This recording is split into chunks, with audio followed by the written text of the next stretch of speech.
Hi, everyone, and welcome. I see some of our students and alumni and some members of our professional chapter logging in. It's great to have everyone here with us. For those of you who I don't know, my name is Molly Tobin. I'm the Director of Professional Programs here at the Alexander Hamilton Society. And for those of you who might be joining us for the first time, the Alexander Hamilton Society is a nonpartisan, not-for-profit national organization that seeks to educate, identify, and launch young men and women into foreign policy and national security careers imbued with the Hamiltonian perspective of strong and principled American leadership in global affairs. We operate on college campuses across the country. We're proud to now have over 1,600 alumni, many of whom are working in the foreign policy and national security space. And if you're interested in learning more about what we do and how to get involved, please visit our website, alexanderhamiltonsociety.org, and we'd love to connect with you. Today, it's my pleasure to welcome, as part of our America's Role in the World book series, Elliott Abrams.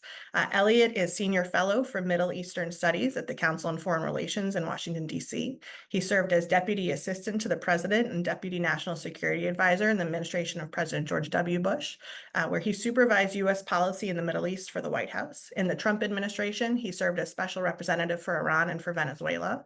Mr. Abrams was educated at Harvard College, the London School of Economics, and Harvard Law School. After serving on the staffs of Senator Henry Jackson and Senator Daniel Moynihan, he was an Assistant Secretary of State in the Reagan administration. And of course, we're here today to talk with Elliott about his latest book, If You Will It, Rebuilding Jewish Peoplehood for the 21st Century, which was just published this month. And so, Elliott, thanks for joining us today. Congratulations on the publication of the book, and thank you for being gracious and letting me read the short version of your bio, because otherwise we'd be here the whole time reading it. So I appreciate that. I just, the book resonated with me personally. I found it to be a really incredibly meaningful read, particularly in light of the events of the last year, which I know is part of the reason, the impetus that you wrote the book in the first place. And so there's much to dive into. Before doing so, I feel like I would be remiss if I didn't first ask for your reaction to the news that's coming out of Israel this morning that potentially, it's not officially confirmed yet, that Yahya Sinwar, the leader of Hamas in Gaza and the mastermind behind the October 7th attacks, was killed potentially by IDF forces this morning. Obviously your reaction to that, but this potentially comes on the heel of other key eliminations by Israel in the last few months, Nasrallah, Nea. What do you make of these eliminations? What does it mean for the current situation? And how does it sort of help to exert pressure to aid in getting the hostages home?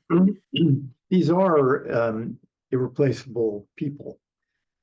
Nasrallah led Hezbollah for 30 years. Somebody can get the title of Secretary General of Hezbollah, but they will not have his stature and his power. And I think the same thing is true of Sinwar. Now, there is a downside to that in the sense that, excuse me, in the short run, who do you negotiate with? If the Qataris, are trying to help and they talk to Khalid Mashal in Doha, and he says, yes, it's time for a ceasefire, then what? It's not clear who the successor will be on the ground in Gaza and how much ability that person will have to do and enforce a deal. So I think in the short run, confusion. In the medium run, I think in both cases, Lebanon and Gaza, there is an opportunity for some kind of agreement that would free the hostages. I think Sinwar, talking to U.S. government officials over the last, 2 months, it's been pretty clear that they view Sinwar as the key obstacle to having any kind of agreement. He did not want to do it.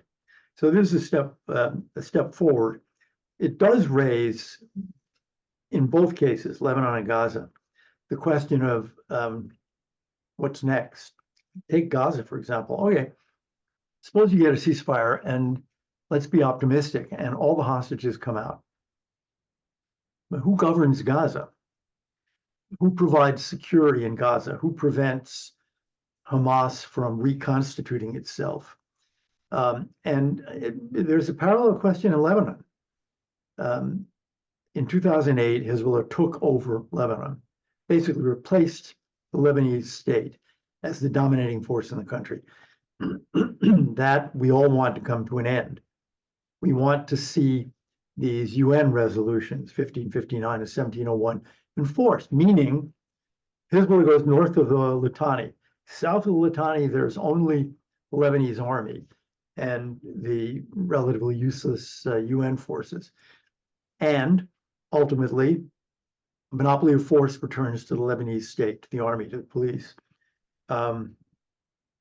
That requires not just give on the part of Hezbollah, it requires push, it requires energy, it requires courage on the part of Lebanese leaders, Christian, Sunni, Druze, and some even Shia, to stand up and say, we love our country and we want this country to be a democracy again. I have an article actually in today's National Review online entitled, "Where is the Lebanese Zelensky?"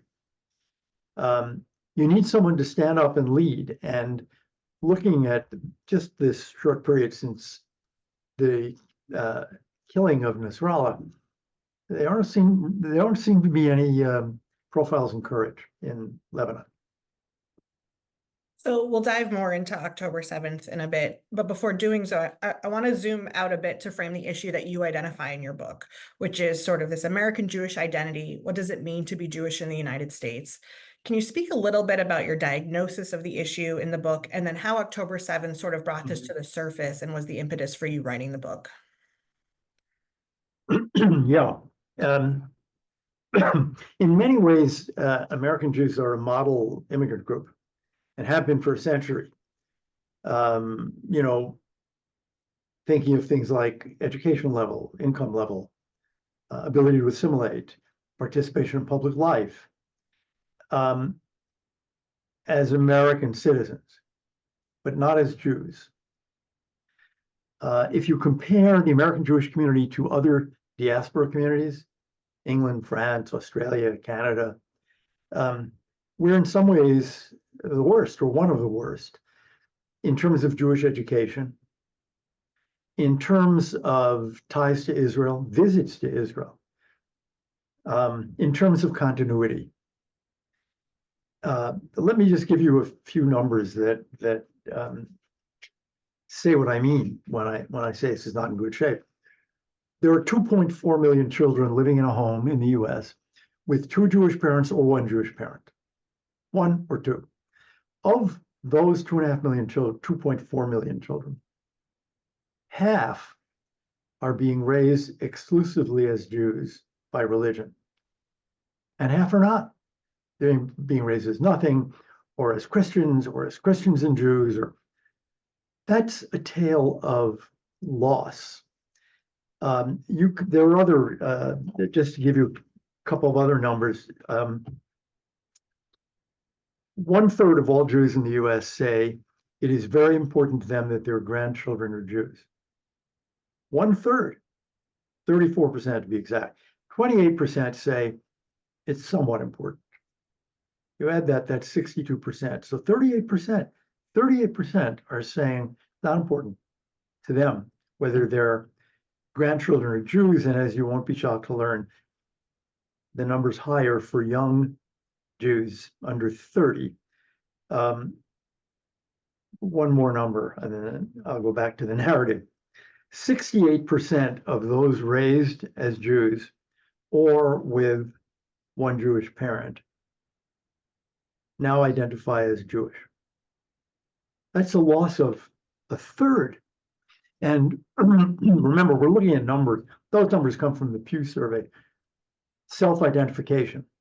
So those people identify as Jews, but it may be that the only thing they ever do in terms of identifying as Jewish is that when the Pew guy calls, they say, "Oh yeah, I think so."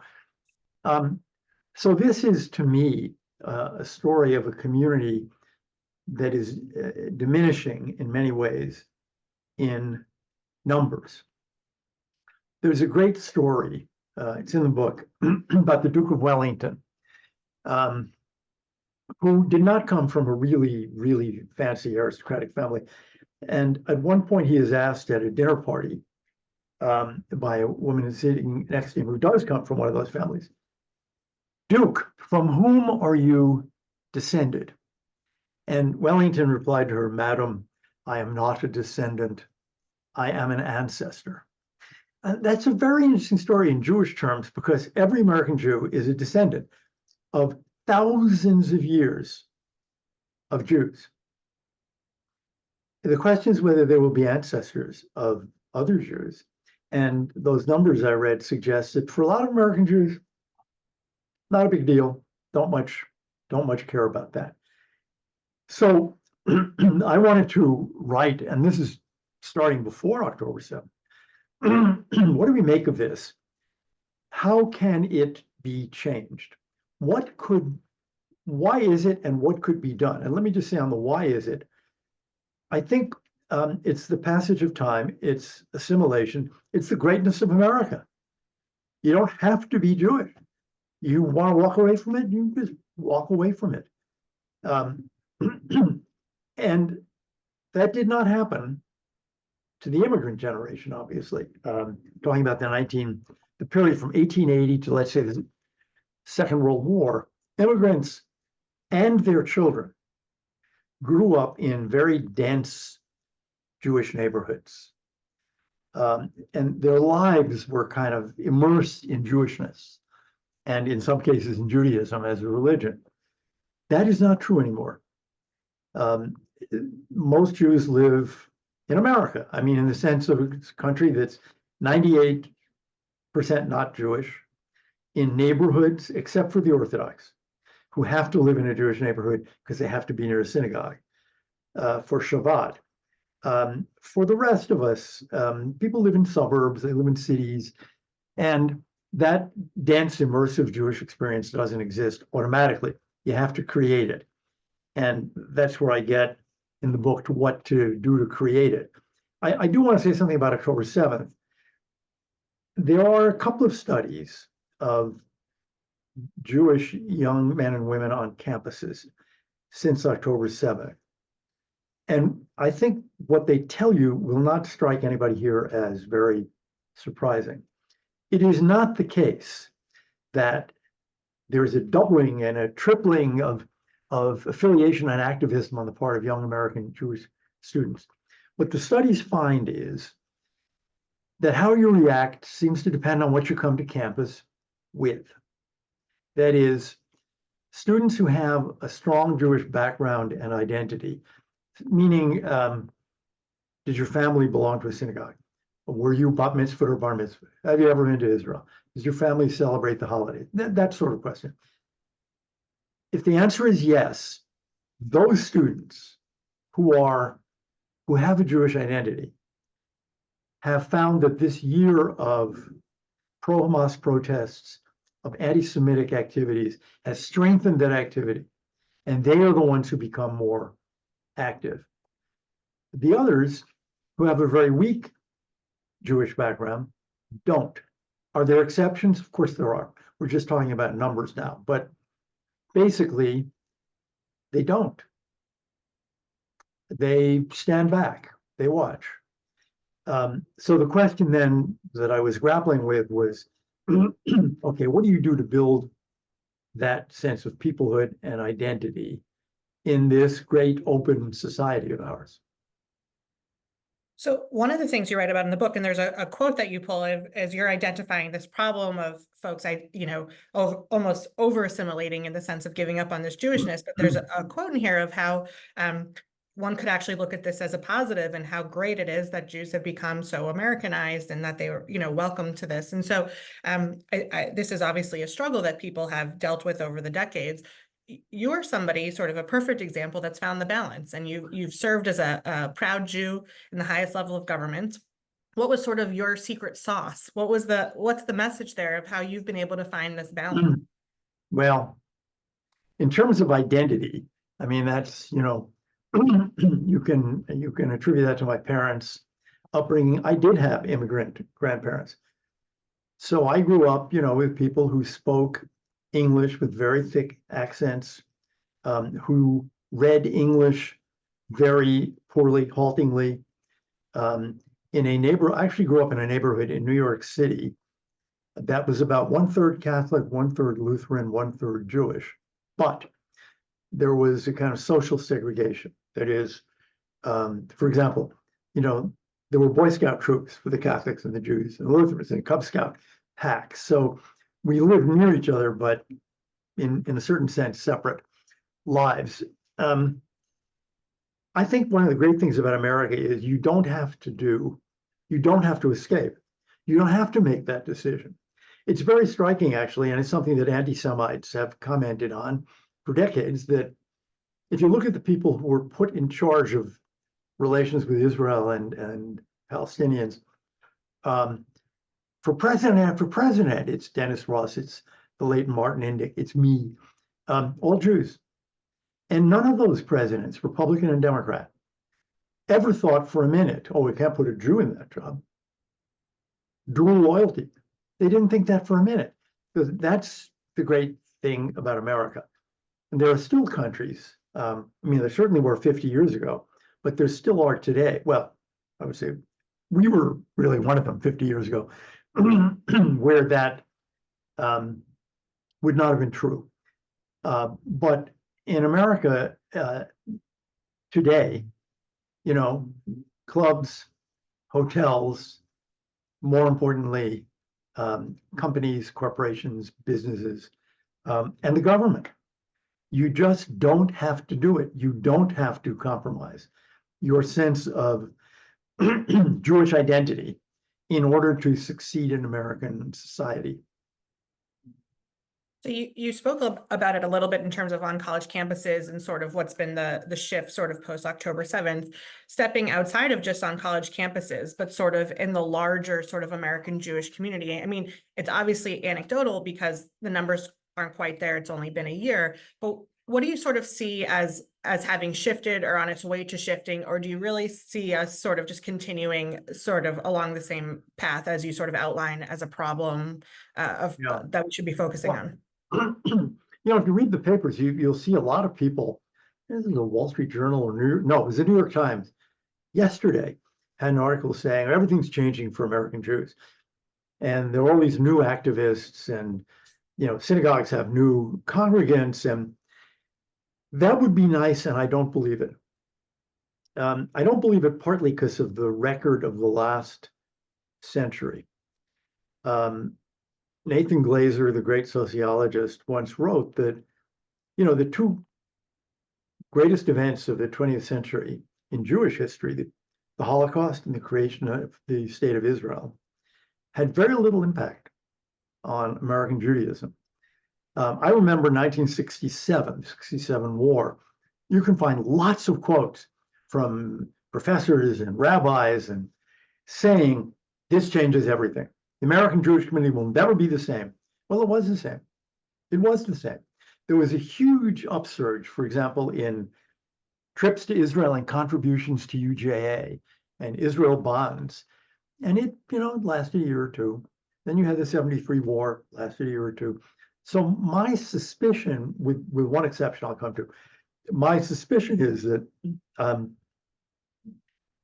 there's some evidence of this, that there's already a return to the mean of activism. To the extent that that's not true, that's great. If more people want to be, as the saying goes, in touch with their Jewish identity, great.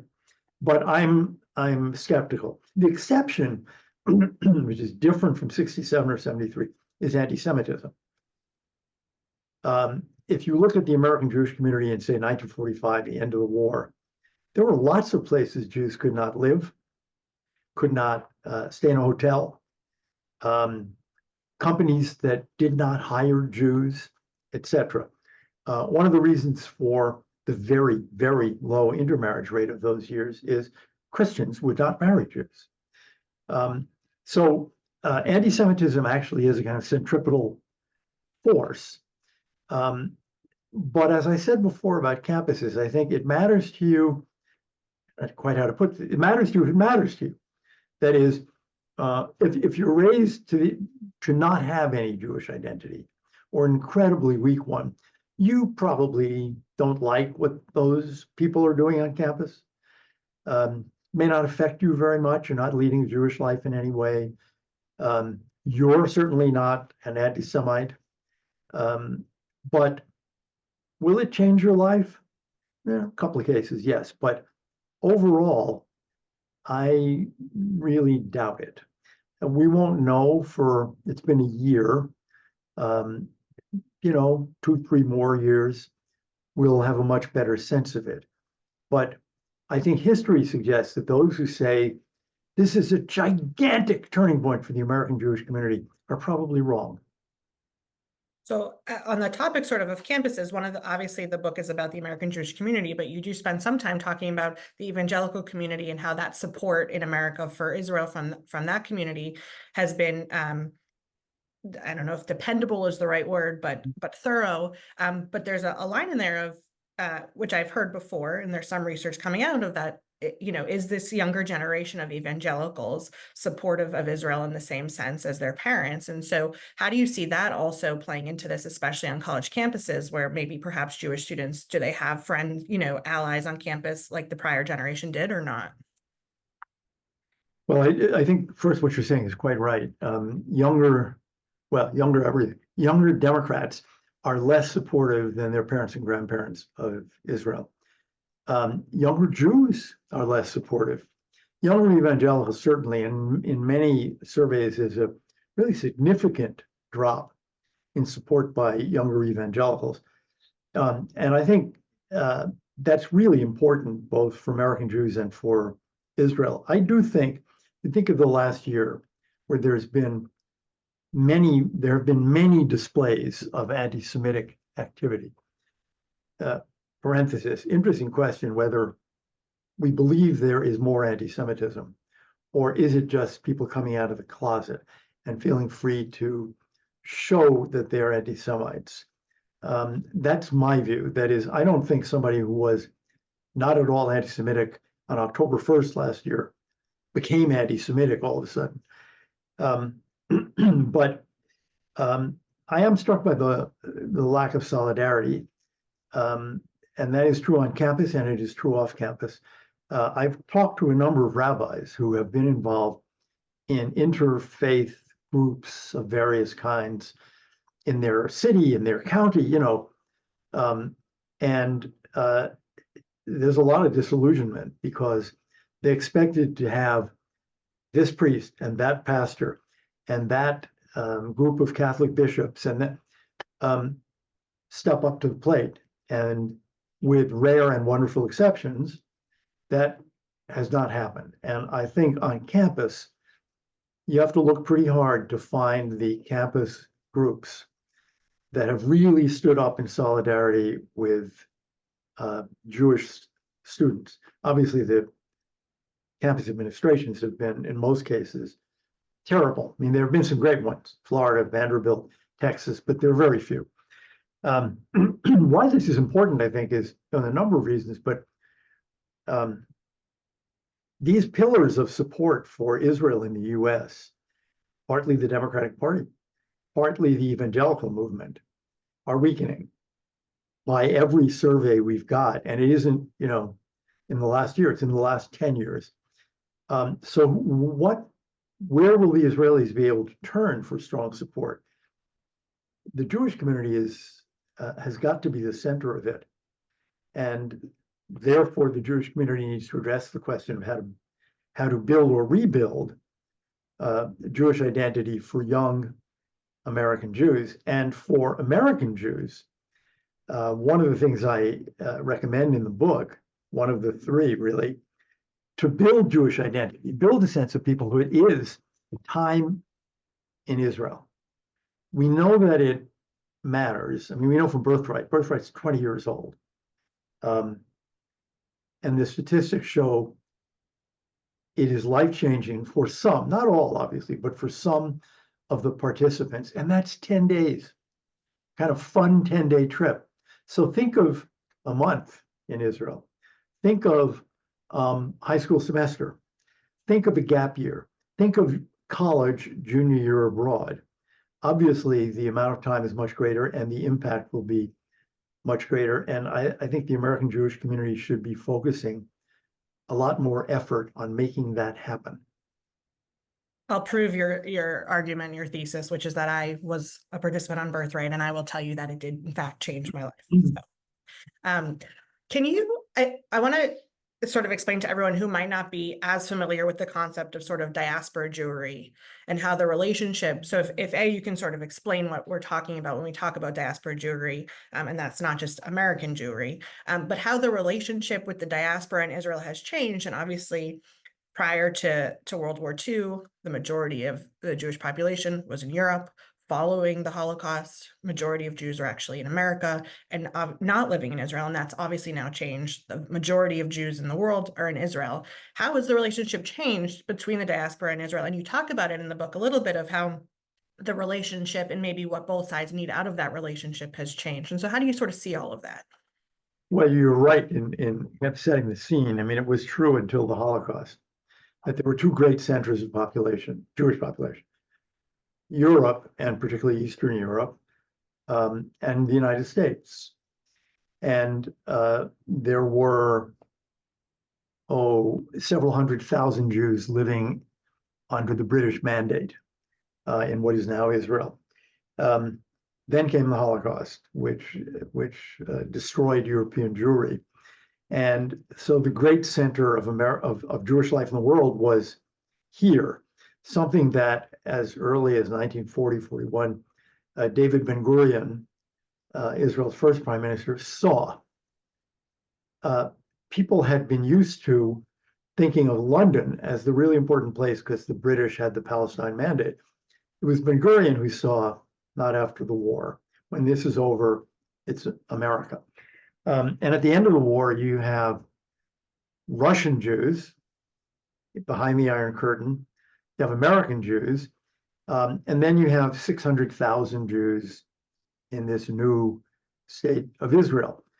Well, that's changed over time. And today there are, depending on who you ask, maybe 6.5, 7, Pew says 7.5 million Jews in the United States. I think that number is artificially high, but you have more Jews in Israel. So Israel is now, for the first time in centuries, the center of world Jewish life. The other Jewish communities outside the United States are much smaller. Canada, England, I mean, France has maybe 400,000 Jews, Argentina, 150,000. The UK, I think, don't really remember now, but maybe 200,000. These are much smaller communities. So you have these two poles that are the center. The other communities, which are small in numbers and also in percentage of the national population, are much more closely related to Israel. Maybe the best number to use is to say, well, what percentage of them have ever been to Israel? In the United States, after 20 years of birthright sending tens of thousands of American Jewish young people to Israel, 45% of American Jews have been to Israel. The number is 65 to 80% in Canada, England, France, Australia, Brazil, Mexico. I mean, choose your country. So that's one measure of the closeness of the tie. It's also true that in those diaspora communities, a higher percentage of kids gets a full-time Jewish education at some point. It may be K to 12, it may be elementary school, but at some point, American Jews are much less likely to do that. Now, one question that I ask in the book is whether the American Jewish community is in a way going to become, like those others, more dependent on Israel. We're not obviously going to be dependent on them financially, but I think from the point of view of identity, of peoplehood, of vitality for the community, the tie to Israel is critically important, and it's critically important for young American Jews to get there and spend time there the way other Jews around the world do. So you mentioned David Ben-Gurion, so I want to delve a little bit into sort of U.S.-Israel relations, and you had this great sort of anecdote in the book, which is you can almost tell the closeness of the relationship between the United States and Israel based off of how many visits of the prime minister to the Oval Yeah, Office, yeah, and so true. that was a great way of looking at it. And so you rightly point out in the book that much of people's sort of muscle memory is of a strong alliance, and people of course point to Truman's immediate recognition of the state of Israel in 48. Yeah. But between the recognition and the victory of the Six-Day War in 67, relations were actually quite cold.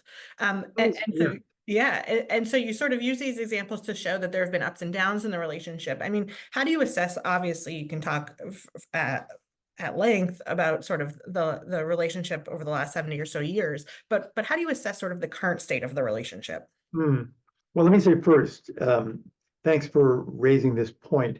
There is a myth. Israel's created in 1948. Truman recognizes it instantly, and since then it's a love fest. It isn't true. It isn't even true under Truman. I mean, until the 1967 war, there was no military relationship between Israel and the United States. There was one sale of some jets under Kennedy, but basically nothing. That's 20 years. There were no visits. Israeli presidents weren't coming, prime ministers weren't coming to the White House. It was a distant relationship. You In even those say, I years, think, in the book that Ben-Gurion went to New York, but not even to Washington. So people went to the White House. Yeah, met Kennedy at I guess at the UN or at the Waldorf Astoria. And it's only in recent years that everybody comes, once a year, twice a year. And there have been moments of considerable tension. One has to remember, again, this is partly, if you don't study this, then, there's no reason really to know it. But there have been moments, President Johnson said in 67, if you start this alone, you're on your own. No great alliance there. There were, I think people probably do remember some moments of real tension under President Obama.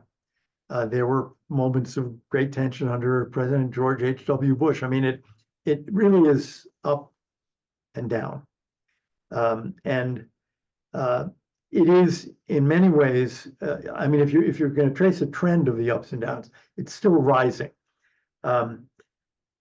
I think it is true, the conventional wisdom about President Biden having a kind of gut instinct of closeness to Israel. The problem, I think, is the Israelis, particularly after October 7th, look around them and see this Iranian ring around them of Hamas and Hezbollah and the Houthis and Shia militias in Iraq and Syria and Iran.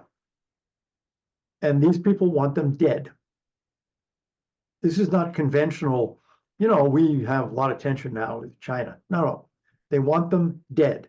And the only case on earth is in which a country is saying that country should be eliminated, is Iran saying this about Israel as it builds its nuclear weapons program. So from the Israeli point of view, what do you do about this? Well, you see what they're doing. You see it in Gaza, you see it in Lebanon, and I think you'll soon see that retaliation on Iran. And the American attitude now is, we love you and we want to defend you, but don't do anything. Take the win. Don't escalate. Don't confront. And man, that is not an Israeli way of seeing the world around them and seeing how successfully one might deal with it.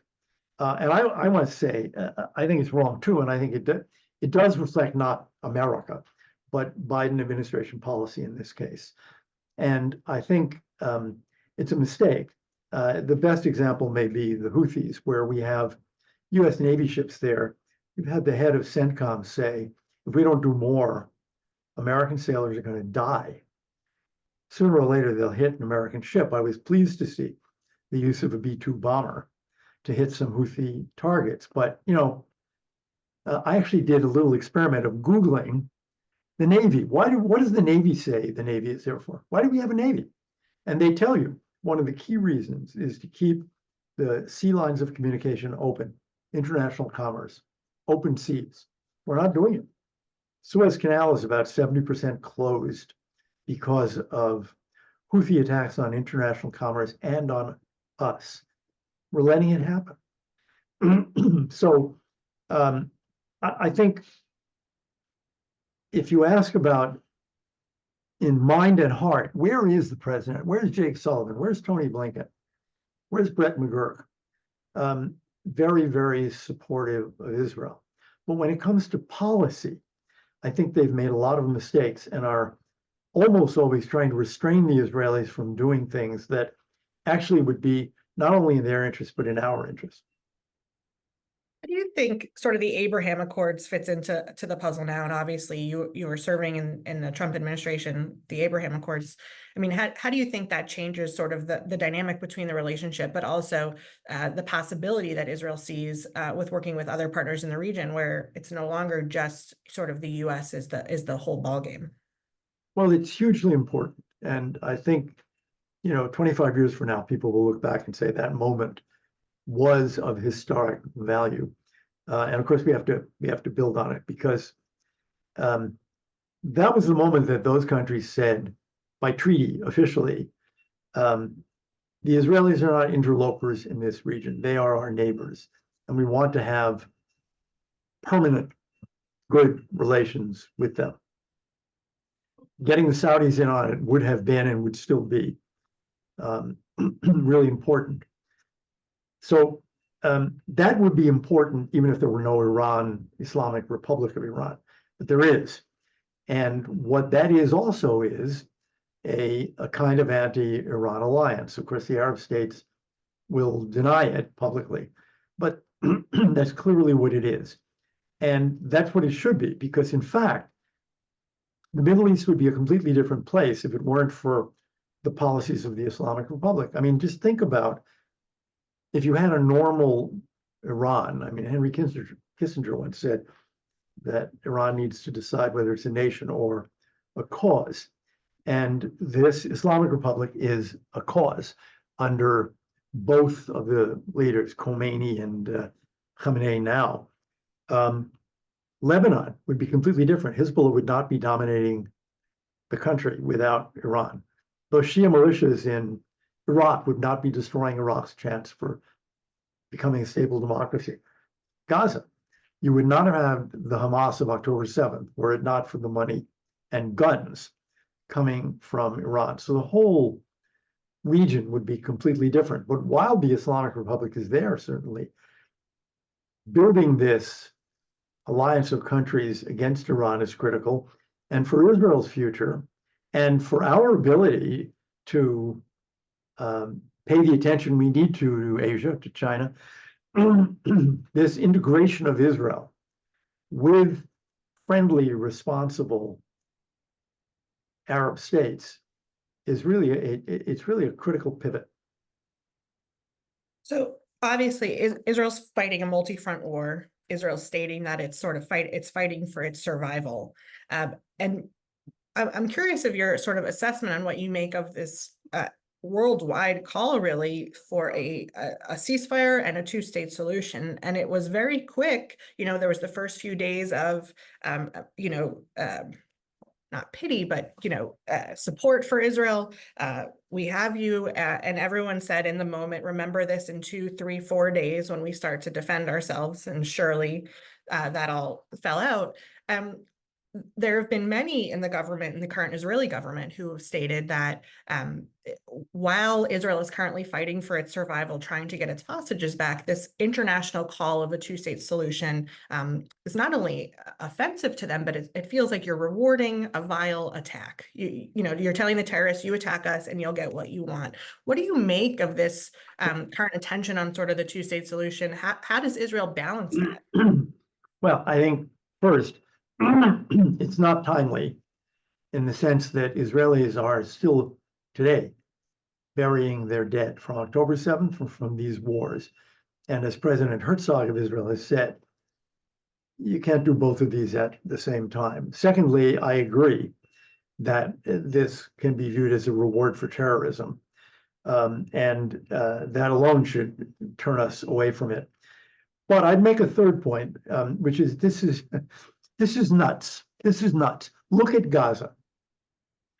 There is no government in Gaza except Hamas. If Hamas is defeated, there's nothing at all. What will be the government? What will be the security forces? How will order be maintained? Then you look at the West Bank, where order is maintained by the PA working with Israel. The PA, viewed by most Palestinians as incompetent and corrupt. President Abbas, who in every poll is incredibly unpopular and whom Palestinians want out. What state is this? How are you going to create this state? It seems to me these questions are never really fairly put. We're going to have a Palestinian state. And then if you ask those questions, people say, well, I know, not tomorrow morning. I know it'll take a while. I don't see it at all. And this is not a new view. I wrote a kind of memoir of my service in the Bush administration. It came out, I don't know, 2009 or 10 or something like that, and said it there. You're going to have a small landlocked West Bank with no natural resources, separate from Gaza, which, okay, maybe Hamas is not in control anymore. Who is? Densely populated, no economies, no history of competent, never mind democracy, competent government. How is it that, now let's turn to Iran. You want to set up this new and very weak state. How is it that it will not become yet another launching pad for Iranian attacks on Israel, the way Lebanon did, the way Gaza did?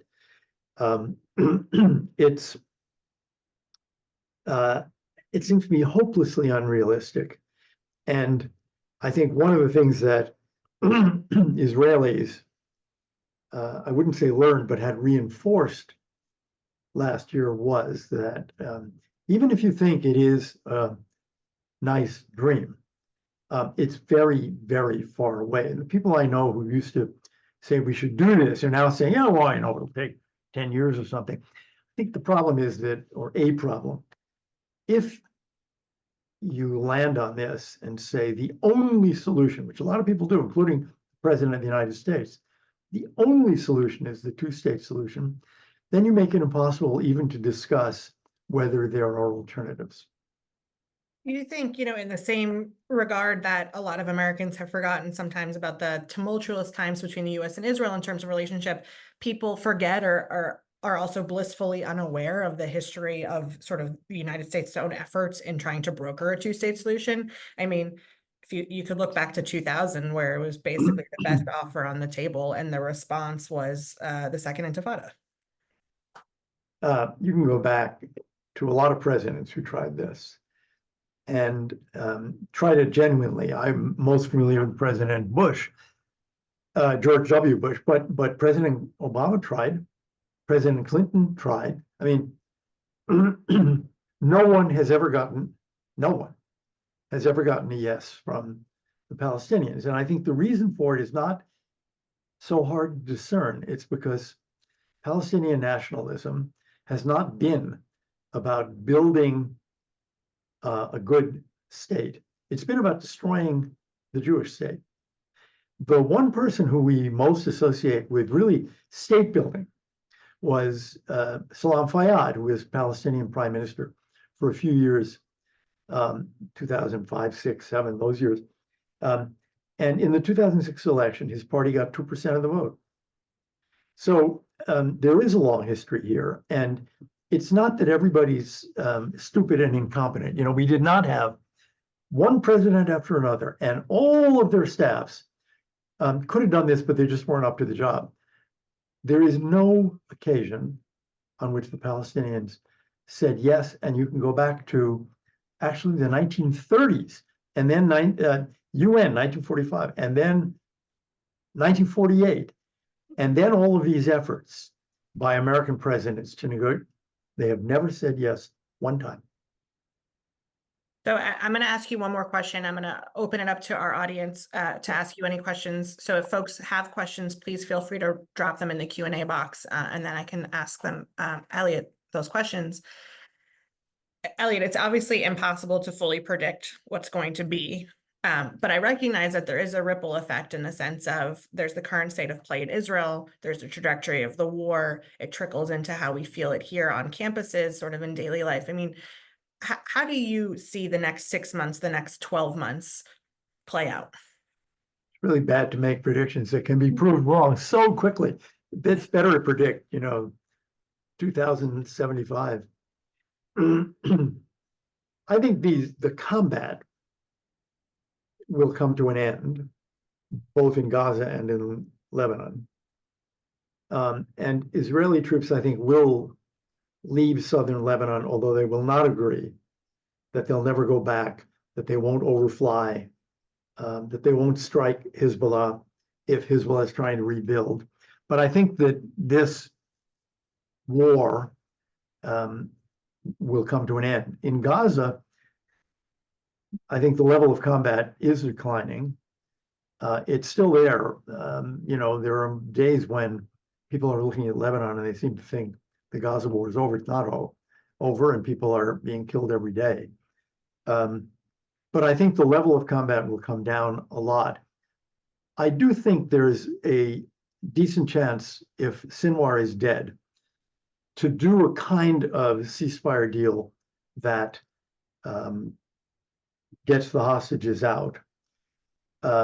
What I think is very unclear, though, is what Gaza looks like. In Lebanon, we know what we want. We want it to be a normal country. We want it to have a government that actually governs. We want them to elect a president. We want the Lebanese army to be in the south and not Hezbollah. Gaza is a lot harder, and I participated in one group that wrote a Gaza day after plan, and I've read half a dozen others, and they're all reasonable, but they're all very, very difficult to put into effect. I mean, who's going to police it up? Who's going to be the police force? Who's going to provide security? Who's going to govern? No one has really answered those questions. An international trusteeship board of some kind. It's obvious why that might be a good idea and why it's very hard to do. Palestinian Authority can't even run the West Bank competently. We do not yet have an answer to that. And I think particularly if Sinwar is dead, it's something that the US and Israel should be discussing more. The Israeli focus is going to be on a deal that gets the hostages out, and rightly so. But they do have to think about what comes next. Now, the other part of the answer to your question is, well, who's president of the United States? That will significantly determine our policy, not only toward Israel, but toward Iran. Iran is enriching more and more and more uranium. And I would just remind people that you need a little bit of uranium enriched, about 5-6% for energy. They're enriching to 60%. And there is no reason to enrich that high a level except building a nuclear weapon.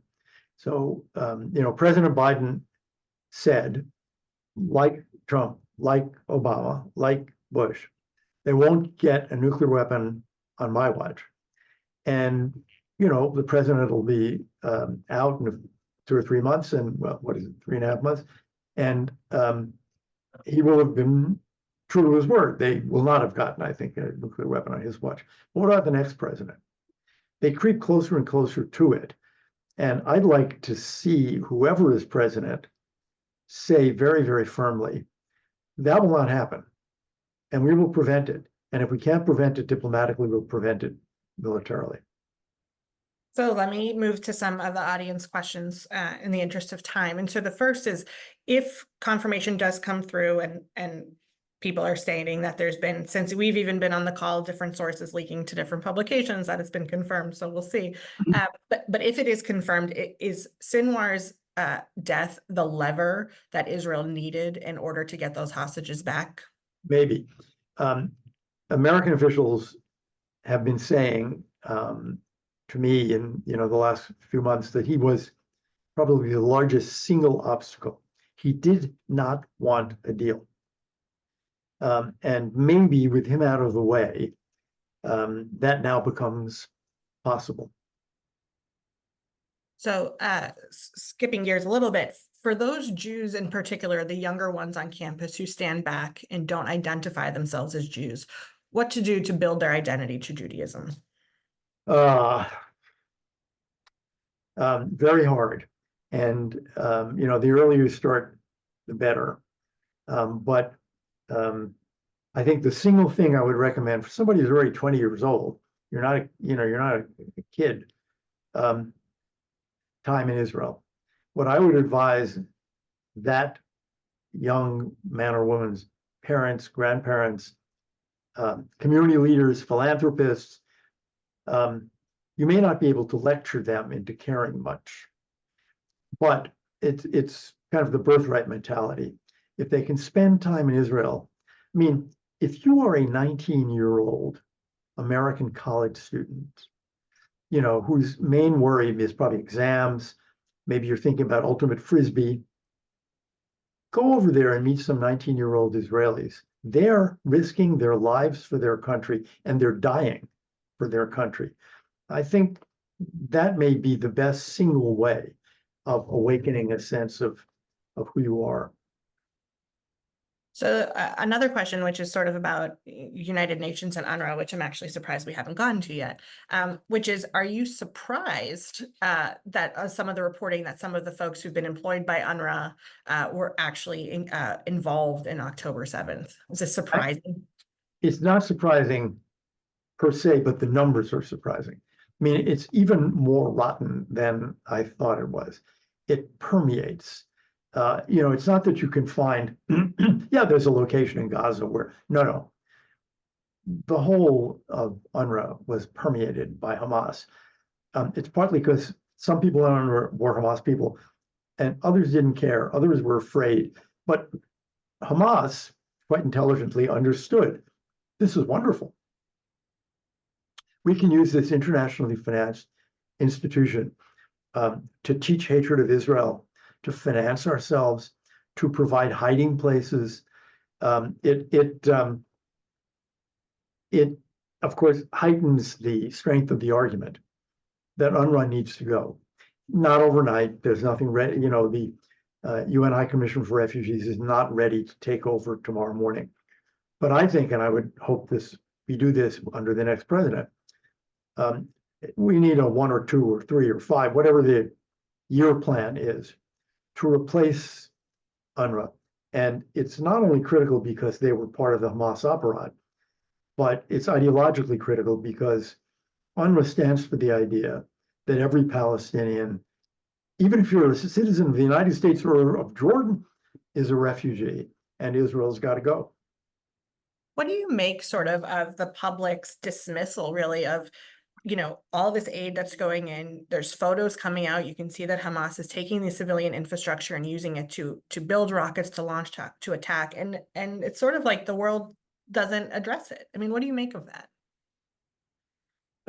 Part of it is because of anti-Israel propaganda. That the answer is well, Israel's starving the Palestinians. Part of it, I think, is fear of public opinion. You'll sound like you're pro-Israel, and not only in the Arab world but in much of Europe, that's a politically unpopular thing to be. And partly, I think it is that people don't have an alternative, but there is an alternative. There are many alternatives, from the Palestinian Red Crescent to UN High Commission for Refugees, World Food Program, UNICEF. There are a lot of ways of providing for the needs of poor Palestinians. What's pretty clear is that if UNRWA is at the center of Gazan life and the rebuilding of Gaza, you're rebuilding Hamas. So I want to ask you one last question before I let you go. And you talked sort of about being pegged as, pro-Israel or things in terms of UNRWA. And so, one of the terms in the last year that really has become people have tried to make it as a badge of dishonor, where it used to be a proud badge of honor is Zionism. Yeah. So obviously Theodor Herzl is sort of the father of modern day Zionism, and you pull from a Herzl quote for the title of your book, which is "If you will it." And the full quote is sort of, that's famous as "If you will it, it's no dream," which in Hebrew is Im tirtzu en zo agada. And so many read this as sort of an optimistic quote or a rallying cry. And there's much in the book that one could feel discouraged. Yeah. But this is sort of an optimistic title. Why? Because I think it's doable. And, you know, I mentioned time in Israel, the other two great things to do to build Jewish identity, much better Jewish education, and Jewish summer camping. This is not impossible. These things work, and there's plenty of data that suggest that they work and that they can be and are life-changing for many, many people. So this is a matter of will. The American Jewish community is doing lots of things. Some of them pretty dumb. Some of them are wasted money and energy. Other things are really interesting experiments in education, for example, that seem to be working. So I'm persuaded that, you know, if I go back to the Duke of Wellington, American Jews can be the ancestors of more generations of Jews. If the will is there in the American Jewish community, there is sufficient wealth, I think, to be able to do these things. And they work, and they'll be fraying at the edges. Again, it's an open society, it's a free country. But it is possible to build a stronger American Jewish community whose center, at least, is quite vibrant and continues generation after generation. Well, we'll leave it on a positive note when there's much to not be positive about in the state of the world. Elliott, thank you so much for taking the time to be with us. Congratulations on the book, and hope everyone will pick up a copy and read it. Thank you so much. Thank you. Bye-bye.